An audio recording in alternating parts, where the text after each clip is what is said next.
తెలంగాణ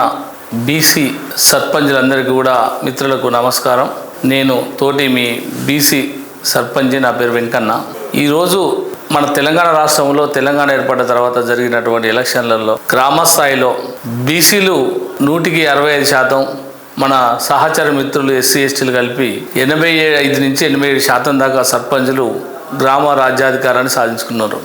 మిత్రులకు సాధించుకున్నందుకు, గ్రామ స్థాయిలో కూడా సాధించుకున్నందుకు మీ అందరికీ కూడా కృతజ్ఞత తెలియజేస్తూ, అది కాకుండా లక్ష్యం 160% ఉన్న బీసీ మిత్రులందరూ కూడా ఒక సర్పంచ్లకు విలేజ్ రాజ్యాధికారం కాకుండా శాసన రాజ్యాధికారం రావడం కోసం మన సహచర మిత్రులైన ఎస్సీ ఎస్టీ మిత్రులను కలుపుకొని రాజ్యాంగం ఏ విధంగా మనం బీసీలో రాజ్యాధికారం రావాలి అనే దాని మీద వివిధ సంఘాలు వివిధ అని చెప్పినా కూడా ఇలా ఒక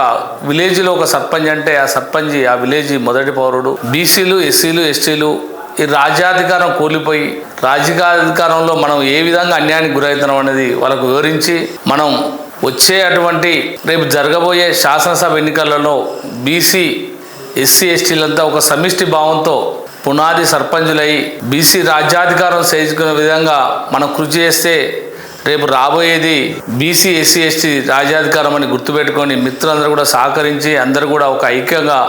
ఐక్య కార్యాచరణ బీసీల రాజ్యాధికారం ఏ విధంగా అయితే మనం సాధించుకోవాలని ఒక ఐక్య కార్యాచరణ ఎంచుకొని అందరం కూడా సహచర మిత్రులందరం కూడా ఒక కార్యాచరణ రూపొందాల్చుకొని రాజ్యాధికారం కోసం ఉద్యమం చేయాలని తోటి సహచర బీసీ ఎస్సీ ఎస్టీ సర్పంచ్ మిత్రులందరికీ కూడా నేను విజ్ఞప్తి చేస్తున్నాను.